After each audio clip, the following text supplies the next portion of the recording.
शहर की वो जनता है जो केवल एसी में बैठकर, टीवी के सामने बैठकर पकोड़े खाना जानती है, लेकिन अपने हकों की आवाज उठाना नहीं जानती। हाँ, चले गए वो लोग जब यहाँ पे आपका टेंट उखाड़ा गया, आप कह रहे कि हजारों लोगों ने साइन किया, 1000 लोग क्यों नहीं इकट्ठे हुए उस वक्त? सतीश चोपड़ा जी जेल जाने वाले। जब कोई व्यक्ति समाज के लिए आवाज उठाता है तो अक्सर लोग उसे पागल कह के संबोधित करते हैं। यही प्रथा अब हमारे देश में, हमारे शहर में चलती हुई नजर आ रही है। आपने देखा होगा कि शहर में जब भी कोई व्यक्ति या सोशल वर्कर जब शहर के मुद्दे को उठाता है तो लोग अक्सर उसके खिलाफ ही गलतबाजी कमेंट करते हैं और कई बार तो ऐसा होता है कि उसके विरोध में आ उतरते हैं। आज जो व्यक्ति मेरे साथ बैठा हुआ है उस व्यक्ति का नाम है सतीश चोपड़ा, जो कि कई महीनों से लगातार रेफर मुक्त अभियान को लेकर डटा हुआ है और कहीं ना कहीं बात करें तो कई समस्याओं का सामना भी इस व्यक्ति को करना पड़ रहा है। हाँ दर्शकों, आपको बता दें कई समस्याओं का सामना इस व्यक्ति को करना पड़ रहा है और क्यों करना पड़ रहा है और किससे करना पड़ रहा है मैं आपको बता दूं। इस व्यक्ति को समस्या से सामना इसलिए करना पड़ रहा है क्योंकि समाज के जो कुछ चाटुकार लोग हैं जो ये नहीं चाहते कि कोई व्यक्ति समाज के लिए आवाज उठाए, उन लोगों से इस व्यक्ति को उनसे सामना करना पड़ रहा है। और ये व्यक्ति क्यों यहाँ पे बैठकर धरना प्रदर्शन कर रहे हैं? क्योंकि आए दिन मौत का तांडव शहर में जारी है। लगातार मरीज अस्पताल में दम तोड़ दे रहे हैं। रेफर के नाम पे उन्हें एक पर्चा थमा दिया जाता है। अगर कोई व्यक्ति बीमार हो जाए, बुखार आ जाए तो उसको सीधा फरीदाबाद से रेफर कर दिया जाता है दिल्ली की तरफ। और जैसा कि आपको पता ही होगा, नागरिक अस्पताल, जी हाँ दर्शकों, नागरिक अस्पताल जो कि कई बार चर्चा का विषय बना हुआ है। जब कोई मरीज बीमार पड़ जाता है, उसकी तबीयत ज्यादा सीरियस हो जाती है तो उसको प्राइवेट एम्बुलेंस चालक बहकाकर किसी आस पास के निजी अस्पताल में एडमिट करवा देते हैं और वहां से अपना कमीशन कमा लेते हैं। शायद सतीश चोपड़ा जी ने उन प्राइवेट एम्बुलेंस चालकों के खिलाफ आवाज उठाई, उनकी कमीशन को बंद करने का राह अपनाया, तो शायद इसलिए इनको बार बार सताने का प्रयास किया जा रहा है और क्षेत्र के लोग अक्सर इनको पागल कहकर संबोधित कर रहे हैं। ये वही लोग हैं जो इनको पागल कह रहे हैं, जो ये नहीं चाहते कि हमारे शहर की दशा सुधरे। ये वही लोग हैं जो ये नहीं चाहते कि हमारा शहर तरक्की करे। सतीश जी, जी नमस्कार। लोगों ने आपको पागल कह के संबोधित किया, लोगों ने आपको यह कह के संबोधित किया कि शायद आपका कोई परिवार नहीं है इसलिए आप यहाँ पर बैठे हुए हैं। लोगों ने यह कहकर आपको संबोधित किया कि शायद सतीश चोपड़ा लगभग 1 साल होने जा रहा है, उसको घर से निकाल दिया होगा, पागलों की तरह भटक भटक कर लोगों की आवाज इसलिए उठा रहा होगा ताकि उसको अगर भविष्य में कभी चुनाव लड़ना होगा। क्या कहेंगे? देखिए, जैसी दृष्टि वैसी सृष्टि। ऐसे लोगों को ईश्वर सद्बुद्धि दे। तो ज्यादातर वो लोग हैं जो चाहते हैं यहाँ मौत का तांडव चलता रहे, यहाँ बच्चे यतीम होते रहे, यहाँ बहनों का सुहाग उजड़ता रहे, यहाँ माएँ जो है उनकी कोख उजड़ती रहे। ये वो लोग हैं जिनको समाज से कोई लेना देना नहीं है, जो अपने निजी स्वार्थ के लिए कुछ ऐसे लोगों को कोर्ट में लेके चले गए। इस धरने के उसको अतिक्रमण बताया गया, उन्होंने आज तक किसी अतिक्रमण के खिलाफ कभी आवाज नहीं उठाई होगी। धरने को अतिक्रमण बताया गया, ये बताया गया कोर्ट में कि हमने यहाँ पक्का बना लिया, कि हम नीचे फर्श डाल रहे हैं, है ना, यहाँ इनलीगल एक्टिविटी हो रही है। हम क्या चरस गांजा बेच रहे थे यहाँ पे? हमने यहाँ, हमारा परिवार है, हमने यहाँ खुशियां भी मनाएंगे, गम भी मनाएंगे। मेरे सर में दर्द था, हमारी एक बिटिया समान लड़की है यहाँ हमारे धरने के साथी है, परिवार की साथी है, हमारी बेटी बराबर है। मेरा सर दर्द हो रहा, उसने तेल से मेरा सर दबा दिया, मालिश कर दिया। उसकी फोटो खींच के उसकी वीडियो बना के डाल रहे हैं कि देखियो धरना जो है मसाज पार्लर बन गया। ऐसी गंदी बेहुदा सोच है ऐसे लोगों की। ऐसे लोगों के बहन बेटियों को भगवान सुरक्षित रखे उन्हीं की सोच से, क्योंकि ऐसे लोगों का कोई भरोसा नहीं है। अपनी बहन बेटियों के बारे में भी कुछ बक सकते हैं, कुछ भी कर सकते हैं उनके साथ भी। सतीश जी, आप क्यों बैठे हैं धरने पर? शहर के लोगों को तो जरूरत नहीं है कि वो, शहर के लोग नहीं चाहते कि यहाँ पे ट्रामा सेंटर बने, शहर के लोग नहीं चाहते कि यहाँ पे अच्छे डॉक्टर है, क्यों बैठे फिर आप पागलों की तरह? मैं आपको बता दूं, ट्रोमा सेंटर की मांग के लिए हमने 2022 में काम शुरू किया था। हजारों लोगों के घर जगह जाके साइन करा के डीसी साहब के माध्यम से, खट्टर साहब थे सीएम, उन तक। क्या 1000 लोग यहाँ पर आए? आपके बीच कभी 1000 लोग इकट्ठे हुए यहाँ पर? क्या आप बैठे हुए उनके लिए? देखिए, इकट्ठे ना हो लोग, मन से दुआओं में हमें याद रखते हैं, मन से हमारे साथ है, सोशल मीडिया पे साथ देते हैं और उपस्थिति भी दर्ज कराते रहते हैं। ऐसा नहीं है कि लोग नहीं आते, लोगों का बहुत। तो कहाँ चले गए वो लोग जब यहाँ पे आपका टेंट उखाड़ा गया? आप कह रहे कि हजारों लोगों ने साइन किया, 1000 लोग क्यों नहीं इकट्ठे हुए उस वक्त? नहीं सुनिए, ये बताइए ना। मैं वही बता दूं, मैं आपको सीधा बता दूं। हमारे साहब जब नगर निगम कमिश्नर के जय साहब परली साइड ही खड़े थे, मैंने कहा जय साहब आ जाओ, क्या क्या दिक्कत है? कह रहे जी हम आपके पास ही आना है और आपको जो है खाली कर दीजिए जी। और उससे पहले आधे घंटे पहले 3 व्यक्ति आए थे और यहाँ पे आके बोला जी आप इसको खाली कर दीजिए, सुबह जेसीबी चलेगी। ये ऐसे कैसे चलेगी यार, आपने कुछ नोटिस तो दो, कुछ तो करो यार, ऐसा थोड़ी होता है। कह रहे जी नहीं हमारी जमीन है। वैसे पहली बात आपकी जमीन नहीं है, सरकारी जमीन है, आप अपनी निजी जमीन ना बताएं। और दूसरी बात, कहीं भी आप कहीं इंक्रोचमेंट के नाम पे भी हटाने जाते हैं तो पहले आप नोटिस देते हैं हर जगह। कितनी बस्तियां आप जानेंगे, सैकड़ों कॉलोनी अब फरीदाबाद में बनी हुई है अवैध, जिसको बोला जाता है, और सरकार उसको अवैध मानती है। और धरना कैसे अवैध हो सकता है? क्योंकि धरना कोई इंक्रोचमेंट नहीं होता, धरना तब तक होता है जब तक आप उसकी मांग को पूरा नहीं करते। आप आके सरकार जो उसके ऊपर तरीके से ठोस कदम नहीं उठाती, उसके बाद धरना खत्म हो जाता है। इंक्रोचमेंट कहाँ से हुई? फिर बताया गया जी इनकी वजह से जाम लगता है। अरे फुटपाथ पे बैठे हुए व्यक्ति की वजह से सड़क पे कैसे जाम लग सकता है? इधर अगर आपके कैमरामैन उधर कैमरा घुमा सके, पुलिस चौकी दिखा सके, तो वो दिखेगा बीके की पुलिस चौकी जो है फुटपाथ को छोड़िए सड़क पे 3 फुट आगे बनी हुई है। ये पीछे देखिए सामने बूथ बना हुआ है, और नगर निगम के गेट पे नगर निगम के कर्मचारी हर चौथे दिन धरना प्रदर्शन करते हैं। आप लोग उसको कवर भी किया आप लोगों ने। ईएसआई के गेट के आगे 400 से 500 ईएसआई के कर्मचारियों ने बड़े बड़े साउंड स्पीकर लगा के कितने दिन प्रदर्शन किया। बीके के डॉक्टर बीके की ओपीडी के बाहर प्रदर्शन कर सकते हैं, बीके के कर्मचारी सीएमओ के गेट के आगे उसके दफ्तर के अंदर लाउड स्पीकर लगा के सीएमओ मुर्दाबाद कर सकते हैं। और आम जनता अपने हक की लड़ाई के लिए अगर सड़क पे बैठती है तो इंक्रोचमेंट हो जाती है। आम जनता का सतीश चोपड़ा बैठे ना? नहीं, मेरे साथ आम जनता भी है, हमारे साथी सारा दिन यहाँ रहते हैं, ऐसा कैसे कह सकते हैं आप? जो समाज में जिंदा लोग हैं वो हमारे साथ कल भी थे, समाज के जिंदा लोग तो हैं, जो घरों में छुपके बैठे वो लोग कहाँ हैं? सतीश चोपड़ा जी आप कह रहे हैं कि 1000 लोगों ने साइन किए, वो 1000 लोग कहाँ चले गए? हजारों लोगों ने साइन भी किए, हमारे मांग पत्र पे समर्थन भी दिया। देखिए आज ये बहुत दुखद विषय जो आपने कहा, ये वास्तविकता है कि जनता अपने हकों हकूक के लिए लड़ने में कतराती है। फरीदाबाद खासकर हमने आजकल देखा, कितने भी धरने प्रदर्शन में कितनी भी मांग के लिए उठाएगी, राजनीतिक अगर कोई कार्यक्रम होगा तो सैकड़ों हजारों लोग खड़े हो जाते हैं। और सामाजिक कार्यकर्ता किसी आवाज को उठाते हैं तो उन्हें अपने ही बल पे उसकी लड़ाई को आगे लड़ना पड़ता है। आम व्यक्ति का साथ कम मिलता है, इसमें दो राय नहीं है, इसमें आपकी बात को मैं स्वीकार भी करूंगा।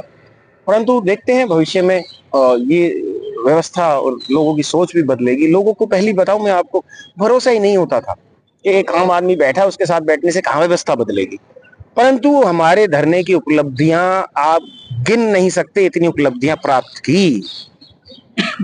14 जिलों में ट्रोमा केयर बनाने की बात हुई, पूरे भारत के अंदर जितने सिविल अस्पताल हैं उनके अंदर ट्रोमा केयर ट्रोमा सेंटर बनाने की बात हुई, कैंसर का इलाज देने की बात हुई, जो प्रधानमंत्री मोदी जी ने बोला, आईसीयू चालू करने की बात हुई। ये धरने की कम उपलब्धि है कि हम लोगों ने जो संघर्ष किया, पत्रकार साथियों ने साथ दिया, कि उसकी कम उपलब्धि। क्या सतीश चोपड़ा जी जेल जाने वाले?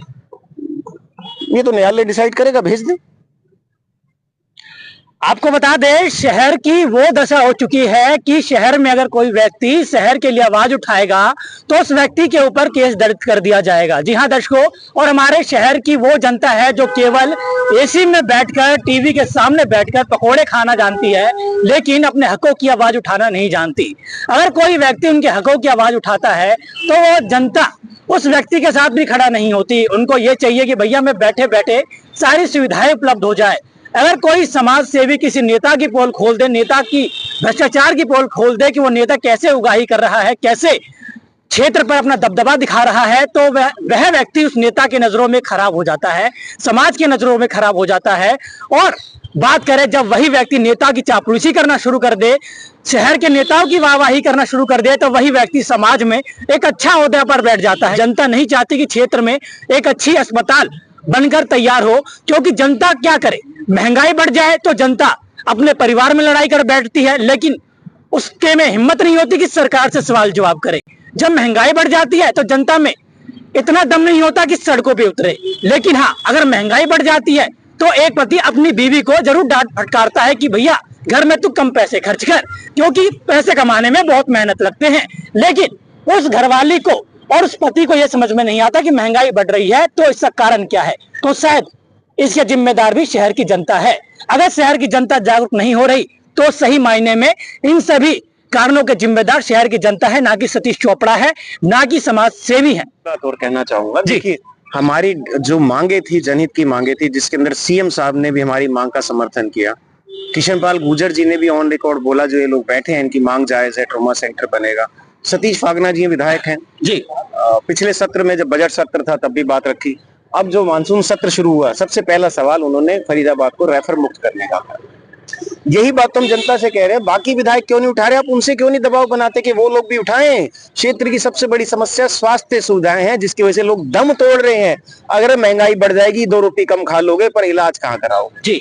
घर बेचना पड़ जाता है लोगों को, बड़े मोटे मोटे सूद पे पैसा लेना पड़ता है, उसके बावजूद भी कई बार जान नहीं बचती। डेड बॉडी लेने के लिए भी कर्ज लेना पड़ता है। अस्पताल वाले डेड बॉडी भी रिलीज नहीं करते कि जब तक हमारा पिछला पेमेंट नहीं करोगे आपकी डेड बॉडी नहीं दी जाती है। तो आप सबसे बड़ी जो शहर की समस्या है, इसके लिए भी आवाज नहीं उठाना चाहते। अरे भैया, सड़क पे नहीं आ सकते, सोशल मीडिया पे तो लिख सकते हो, अपने मंत्री विधायक पे जब मिलने जाते हो तब तो एक बात कह सकते हो कि भैया फरीदाबाद को रेफर मुक्त करो। जब केंद्र सरकार हमारी बात सुन रही है, स्वास्थ्य मंत्री कई बयान दे चुकी है ना, तो जनता को तो जरूरत ही नहीं है इस चीज की। यही जागरूक करना आपका हमारा काम है। हम यहाँ क्यों बैठे हैं? यहाँ पे पत्रकार का, सामाजिक कार्यकर्ताओं का एक ही दायित्व होता है कि सरकार का ध्यान आकर्षित करना, जिस फील्ड में काम नहीं हो रहा, लोगों को जागरूक करना, अपने भले बुरे के लिए उनको बताना कि देखिए अगर आप ऐसा करेंगे तो आपका भला हो। अगर आप आवाज नहीं उठाएंगे तो ऐसे ही परेशान होते रहेंगे। लोग कहते हैं सरकार गूंगी बहरी होती है, मैं कहता हूँ जनता गूंगी बहरी है। जनता कहाँ आई? जनता कहाँ बोल रही है तरीके से? जनता एक दिन खड़ी हो जाती तो अगले दिन ही यहाँ पे मंत्री जी खुद आके ट्रोमा सेंटर का पत्थर गाड़ रहे होते। जनता शायद इसी लायक है। देखिए, मैं ये नहीं कहूंगा जनता किस लायक है, भगवान सबको सद्बुद्धि दे, है ना। उन लोगों को भी सद्बुद्धि दे जो हमारे खिलाफ षड्यंत्र रच रहे थे, है ना, और उन लोगों को भी सद्बुद्धि दे जिनको हमसे जेलसी होती है, जिनको जलन होती है कि ये लड़का कहां से कहां छोटी सी मुहिम से शुरू करके इतनी बड़ी मुहिम तक पहुंचा दिया कि प्रधानमंत्री भी उस पर घोषणा कर रहे हैं, सीएम उस पर घोषणा कर रहा है, स्वास्थ्य मंत्री उस पर घोषणा कर रहे हैं। किशन मड्डा जी हैं जो डिप्टी स्पीकर ऑफ हरियाणा हमारे माननीय, उन्होंने उनके घर भी में गया, जींद में उनको ज्ञापन दे के आया, फरीदाबाद आए, फरीदाबाद 2 बार मुलाकात की, हमसे लेटर लेके सीएम साहब को दिया। सीएम साहब ने उसको पढ़ के बोला भी कि ये लोग इतने दिनों से क्यों बैठे हैं, इनकी समस्याओं का निवारण क्यों नहीं हो रहा, जल्द से जल्द इन पे कार्रवाई करो, ये जो है। और उल्टा इन्होंने जो हम पे कार्रवाई करने लगे यार, बताइए। तो इसके अंदर उन लोगों की साजिश है जो यहाँ की उन्नति से खिलाफ हैं, जो जनता के हित से कोई सरोकार नहीं रखते, वो लोग इसके खिलाफ है। और जनता को उनको जवाब देना चाहिए, चाहे वो कोई वकील हो, चाहे वो किसी तरह का प्राइवेट हॉस्पिटल सेक्टर से जुड़े हुए, चाहे वो प्राइवेट हॉस्पिटल के मार्केटिंग करने वाले हो, चाहे वो बीके के अंदर घूमने वाले उल्टे सीधे जो इनलीगल एक्टिविटी करने वाले वो लोग हो, जनता को जवाब देना चाहिए। कम से कम आप सोशल मीडिया पे तो जवाब दो उन्हें। जो धरने के खिलाफ में उल्टा सीधा बोलते हैं, कम से कम आप उन्हें जवाब तो दो कि भैया सतीश चोपड़ा क्यों बैठा है, क्या उसकी कोठी बन रही थी यहाँ पे, या उसको फंड बोनस से मिलती है जो सालों से तुम्हारे हक हकूक के लिए लड़ रहा है। वो पागल है कि कोई व्यक्ति सड़क पे सो रहा, आपके लिए सो रहा, और आप कम से कम उसके लिए बात नहीं रख पा रहे। तो कम से कम इतना तो लोगों के अंदर जो इंसानियत होनी चाहिए, जो आपके लिए खड़ा हो, कम से कम उसके हक के लिए उसके साथ खड़े हो जाएं, उसकी आवाज तो बने आप। जी। समय के बदलते स्वरूप के साथ साथ इंसानों की इंसानियत भी मर चुकी है। हम ऐसा इसलिए कह रहे हैं कि अगर कोई व्यक्ति अगर किसी की समस्या को उठाता है तो वही व्यक्ति गलत पाया जाता है। इसलिए पाया जाता है क्योंकि पत्रकार अगर किसी मुद्दे को उठाएगा तो पत्रकार को ब्लैकमेलर कहा जाएगा, समाज सेवी को ब्लैकमेलर कहा जाएगा। अगर कोई समाज सेवी किसी नेता को टारगेट करेगा, उसकी गलत करतूतों को उजागर करेगा, तो उस नेता की नजर में वो ब्लैकमेलर कहा जाएगा। तो शायद जनता इसी लायक बनी है, शायद जनता इसी लायक है कि वह इस समस्या से तड़प तड़प कर अपना दम तोड़ दे। अगर ऐसा नहीं है तो जनता सड़कों पे उतरे ना, क्योंकि अक्सर देखा जा रहा है शहर में तमाम समस्या है लेकिन जनता गूंगी बहरी हुई पड़ी है। जनता को पता है कि यह नेता हमारे क्षेत्र की बर्बादी की ओर अग्रसर है, लेकिन जनता बेवकूफ बनी पड़ी है।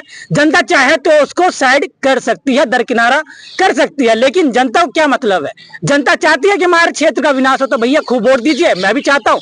और आगे से मैं पत्रकार साथियों से, समाज सेवियों से निवेदन करूंगा कि कृपया करके क्षेत्र की आवाज ना उठाए। जनता इसी लायक है और जनता को आप इसी उम्मीद पर छोड़ दीजिए।